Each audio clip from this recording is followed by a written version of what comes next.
For the past 4 to 5 days, there has been continuous and heavy rainfall.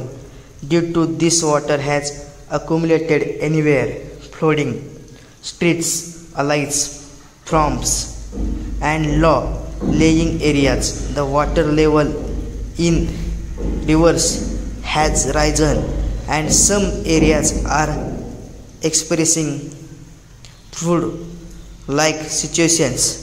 Transportation has been severely affected, with many vehicles stuck in water and people facing difficulties in communicating. Schools and colleges in some areas have been closed. Farmers have suffered significant crop losses. Water has entered houses, disrupting daily life. Emergency services are on alert and rescue operations are ongoing. The municipal corporation and administration are issuing regular updates. Citizens are advised to take necessary precautions.